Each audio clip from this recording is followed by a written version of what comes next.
Kolkata murder case is in the news across the world. Protests rage on the streets of Kolkata. We will take this to the world! The protests continue in India. Doctors are holding candlelight vigils. Amid the growing outcry over the rape and murder of a trainee doctor in India's West Bengal state, मैं भी बिना कुंडी लगाकर सोती, काश मैं भी लड़का होती. Hi, I'm Dr. Uttam Shiralkar, a psychiatrist. After listening to this title, why are we upset about Kolkata incident? We will get rid of Mamata Banerjee! Though such cases occur in every part of the world, there are reasons for it to spread so widely so fast. To understand those reasons and their seriousness, you must go beyond what the media has shown us and see them from a psychological view. To know why we need to look into psychological autopsy of this case, let us know why we do a post-mortem. When we, doctors, are unable to find out the exact cause of patient's death, or we want to know more about the disease, we do the post-mortem. Also, when there is a case of accidental death or when there is a suspicion about the death, we order post-mortem. All this applies to this case, but there is something more into it that can only be addressed by psychological autopsy. So we will cover the individual psychology of the victim, of the suspects, of the administrator and politician, and yes, ordinary people. Obviously, the most important person to know this psychology about is the victim. But we don't know much about her except that she was a doctor. We don't even know her real name. So, let's start the psychological autopsy from this point.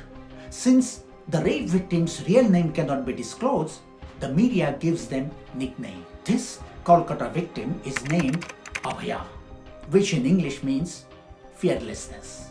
If you remember the name given to the 2012 Delhi rape victim, it was Nirbhaya, again with a similar meaning, fearlessness. People, especially women, are upset about the media's inappropriate choice of victim's name. Someone wrote, "I can't believe how the media can make martyrs out of rape murder victims. Did they ask to be brave? In their last moments, didn't they feel absolute horror? You bet they were afraid. You bet they were numb, horrified and angry. Women are afraid today. We don't want to be tomorrow's Nirbhayas or Abhayas. Call us Durbhagya, which means unfortunate." I must say I found it a sensible comment.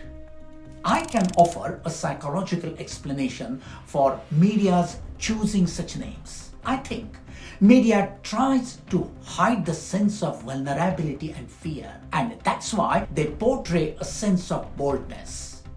Obviously, that portrayal is not the reality, and not everyone accepts it. Someone also wrote that it is the classic glorification of women's suffering that happens in India. Call them Devis or goddesses and undermine the suffering they went through. You may have sensed by now that this is how psychological autopsy differs from conventional postmortem. Psychological autopsy looks into what effect the incident has had on other people's mind, while physical autopsy is concerned only with that individual. Coming back to the current case, the only other significant fact we know about the victim is she was a doctor. The fact that the victim was a doctor and she was on the 36-hour emergency shift in a hospital has made a significant impact on people's mind.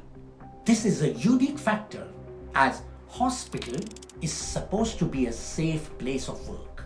The medical profession is still considered to be a noble profession by many. I came across this drawing. It conveys the anguish and anger aptly. As a doctor, I have interacted with other doctors on this matter. Here, I will share some interactions, some of them which you may not have seen anywhere else. Here is a poem written by a doctor. Doctor थी शायद इस बार जो फंसी थी किसी के जाल में, बचाकर जिंदगी सभी की, बस उसी की ले ली काल ने। और हाँ, हंसकर भी ना किसी से बात की, और ना ही दिया किसी को छिपकर इशारा। बस 36 घंटे की ड्यूटी करके कर रही थी आराम थोड़ा। फिर क्यों उसको पकड़ा पीटा, मार कर उसे घसीटा। क्यों उसका के फिर बाल उखाड़े, और क्यों उस डॉक्टर के थे कपड़े फाड़े। क्यों उसका तब भोग लिया, और क्यों ना किसी ने रोक लिया। है सवाल कई पर जवाब नहीं, और जय स्वतंत्र भारत। चलो ये भी सही।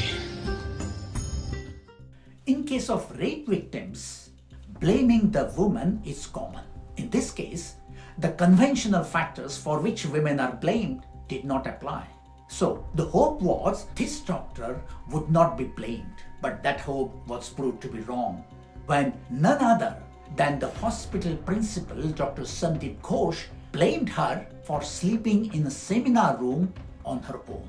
This is the worst kind of victim blaming because it is done by an administrative guardian doctor of the victim who was well aware of the lack of facilities available to female doctors in that hospital. Here is an anguish and anger of an eminent doctor from Bengal, Dr. Kunan Sarkar. Kolkata is angry because it is bad enough a city experiencing one brutal rape, but it becomes an ultimate tragedy when a city experiences 2 brutal rapes in the same period of time.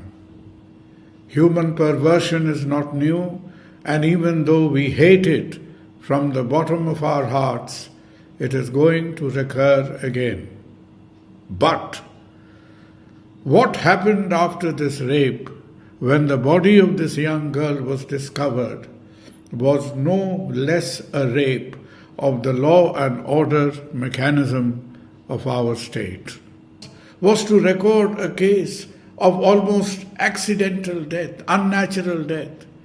Within a few minutes, this was followed by the family being informed by somebody who's not yet been identified that this is a case of suicide. And that was followed up by a post-mortem in the same institution at lightning speed, even before the primary biological evidences were collected from the scene. The post-mortem happens literally in a matter of minutes. And after the post-mortem, the entire establishment, the police, the college authorities, and probably with the invisible involvement of the government in the background, they were in an unholy hurry to cremate the body as soon as possible. So one brutal gang rape, which was an act of human perversion, was quickly followed by an equal act of constitutional brutality. It was a constitutional rape of the law and order mechanism of West Bengal in particular and India in general. Most of the messages I came across were sensible and emotional. However, I must say that some information in social media had misinformation, bias, and fake news. But what I found annoying was this person's post, in which he wrote passionately about the incident and immediately in the following message wrote about his favorite song. I must admit, although I may find it annoying, someone may think that that's the practical way to accept life as it is rather than getting too emotional. So here is another pragmatic doctor. So in this video, I've tried to introduce the concept of psychological autopsy and how it can help us to see things differently. In the following video, we will talk about the other psychological aspects of this case. Thanks for watching. Please comment and click the like icon if you liked it and subscribe to the channel.